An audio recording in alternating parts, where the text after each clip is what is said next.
بسم اللہ الرحمن الرحیم۔ السلام علیکم۔ بہت کم لوگ ایسے ہوتے ہیں جو تاریخ کا دائرہ بدل دیتے ہیں، اور ایسے لوگ تو اور بھی کم ہوتے ہیں جو دنیا کا نقشہ بدل کر رکھ دیتے ہیں۔ ایسے لوگ صدیوں میں کہیں پیدا ہوتے ہیں۔ جی ہاں، ہمارے قائد محمد علی جناح ایسی ہی ایک شخصیت ہیں۔ 25 دسمبر 1876 کو وزیر مینشن کراچی میں ایک چھوٹے سے گھر میں ہمارے قائد محمد علی جناح پیدا ہوئے۔ کسی کے وہم و گمان میں بھی نہیں تھا کہ یہ چھوٹا سا بچہ آنے والے وقتوں میں عظیم لیڈر ثابت ہوگا۔ قائد کا تعلق ایک متوسط گھرانے سے تھا۔ ان کے والد تاجر تھے اور قائد کا اپنے بہن بھائیوں میں دوسرا نمبر تھا۔ ان کے 3 بھائی اور 3 بہنیں تھیں۔ ان کے والدین گجراتی زبان بولتے تھے۔ لڑک پن میں جناح اپنی خالہ کے ہاں کافی عرصہ رہے۔ وہاں سے انہوں نے پرائمری کا امتحان پاس کیا اور بعد میں سندھ مدرسۃ الاسلام اور کرسچین مشنری سوسائٹی اسکول میں داخل ہوئے۔ وہ لڑک پن میں ہی پولیس اسٹیشن میں قانونی کارروائیاں بھی دیکھا کرتے تھے، جہاں وہ سچ کا ساتھ دیتے اور بزرگوں کی صحبت میں بیٹھتے۔ آپ اپنے والد کی مرضی سے برطانیہ کی ایک کمپنی میں ملازمت کرنے لگے۔ اس سے قبل قائد اعظم کی والدہ نے ان کی شادی کی شرط رکھی اور ان کی شادی اینی بھائی سے ہو گئی، اور پھر 1893 کو لندن روانہ ہو گئے۔ لیکن آپ کی شادی کے کچھ مہینوں بعد ہی آپ کی بیوی کا انتقال ہو گیا۔ آپ ابھی مزید پڑھنا چاہتے تھے اور پھر نوکری چھوڑ کر وکالت کی پڑھائی شروع کر دی۔ اسی دوران آپ کی والدہ کا بھی انتقال ہو گیا۔ قائد اعظم بہت ہی حاضر دماغ تھے۔ آپ کا سیاست کی طرف بھی رجحان تھا۔ اس دوران آپ برطانوی پارلیمنٹ کے انتخابات میں بھی سرگرم رہے۔ ان سرگرمیوں کی وجہ سے قائد ہندوستان کے خود مختار حکومت کے نظریے کے حامی ہو گئے۔ آپ نے ہندوستان کے خلاف برطانیہ کے سلوک کی مذمت کی۔ جناح مغربی لباس سے متاثر تھے۔ وہ تمام زندگی عام لوگوں میں آتے ہوئے اپنے لباس کا خیال رکھتے تھے۔ ان کے پاس 200 کے قریب سوٹ تھے۔ انہوں نے کبھی بھی ایک ٹائی دوبارہ استعمال نہیں کی۔ والد کی جانب سے انہیں واپس آنے کا کہا گیا، کیونکہ کاروبار میں خسارے کی وجہ سے والد ان کے اخراجات برداشت کرنے سے قاصر تھے۔ 19 سال کی عمر میں قائد برطانیہ کے پہلے وکیل بنے۔ واپس لوٹ کر کراچی میں مختصر عرصہ قیام کیا۔ آپ نے بمبئی میں وکالت کی مشق شروع کی۔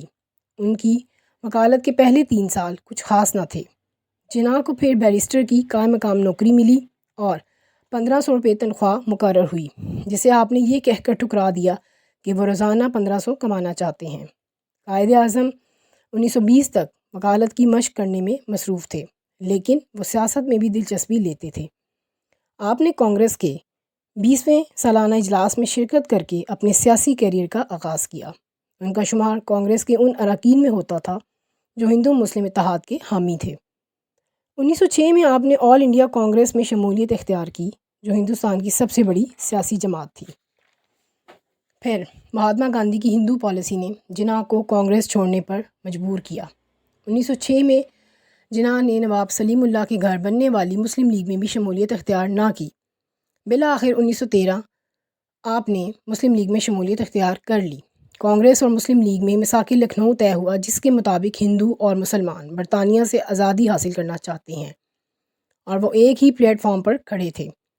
1918 میں جناح نے رتن بائی سے شادی کی، جو ان سے عمر میں 25 سال چھوٹی تھیں۔ رتن بائی اپنے خاندان کی مخالفت کے باوجود جناح کی زندگی میں داخل ہوئیں اور ان کا اسلامی نام مریم جناح رکھا گیا۔ ان کی واحد اولاد بیٹی دینا واڈیا تھیں۔ 1929 میں مریم جناح کا بھی انتقال ہو گیا۔ محمد علی جناح نے 14 نکات پیش کیے، جن میں مسلمانوں کے لیے برابری کے حقوق کا تقاضا کیا گیا۔ مسلمان لیڈروں کے رویے سے قائد نے دل برداشتہ ہو کر برطانیہ جانے کا فیصلہ کر لیا، کیونکہ وہ لیڈر مسلم ملک کے حق میں نہیں تھے۔ 1934 میں علامہ اقبال اور دیگر رہنماؤں کے اصرار پر قائد دوبارہ ہندوستان لوٹے۔ آپ کی قیادت پر سب کو یقین تھا۔ 1940 کے انتخابات میں مسلم لیگ نے بیشتر نشستوں پر کامیابی حاصل کی۔ قائد نے پاکستان کے قیام کے لیے براہ راست جدوجہد شروع کر دی، 2 قومی نظریے کا اعلان کر دیا، اور ہندو مسلم فسادات شروع ہو گئے۔ مسلمانوں کو بہت نقصان اٹھانا پڑا۔ بہت سے لوگ ملازمتوں سے فارغ کر دیے گئے اور کاروبار والوں کو کاروبار سے ہاتھ دھونے پڑے۔ سیاسی چپکلش اور فسادات کا یہ نتیجہ نکلا کہ بھارت اور پاکستان دنیا کے نقشے پر الگ الگ مملکت کے طور پر نمودار ہوئے۔ اس کامیابی کا سہرا بابائے قوم کو جاتا ہے۔ آپ پاکستان کے پہلے گورنر جنرل کے عہدے پر فائز ہوئے، لیکن یہاں اس بات کو تفصیل سے بتانا ضروری ہے کہ اس طویل جدوجہد نے قائد کو جسمانی طور پر بہت بیمار کر دیا تھا۔ انہوں نے یہ راز سب سے چھپایا کہ وہ ٹی بی کے مرض میں مبتلا ہیں، ورنہ Jawahar Lal Nehru, lord Mount beaten اور دیگر ہندو رہنما ہندوستان کو کبھی تقسیم نہ ہونے دیتے۔ قائد اعظم کی بگڑتی ہوئی حالت کے پیش نظر ڈاکٹرز نے انہیں آرام کرنے کا مشورہ دیا، لیکن قائد کے پاس کام زیادہ اور وقت کم تھا۔ قائد کی حالت دن بدن بگڑتی گئی اور اسی دوران قائد پر نمونیا کا بھی حملہ ہو گیا۔ انہیں کراچی لے جایا گیا۔ سفر 2 گھنٹے میں طے ہوا۔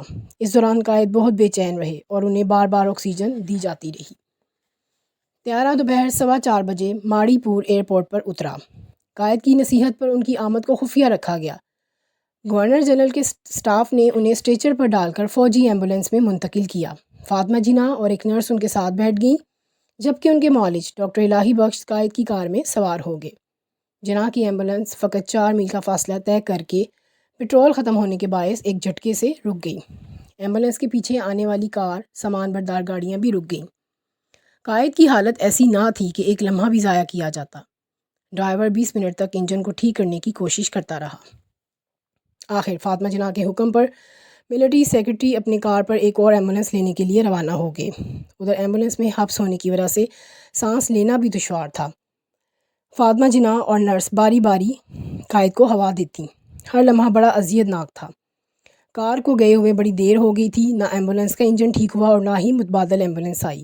ڈاکٹر الہی بخش بار بار قائد کی نبض چیک کرتے جو ڈوب رہی تھی۔ قائد کو کار میں منتقل کرنا بھی مشکل تھا، کیونکہ اسٹریچر کو کار میں نہیں رکھا جا سکتا تھا اور قائد میں کار میں بیٹھنے اور لیٹنے کی سکت نہ تھی۔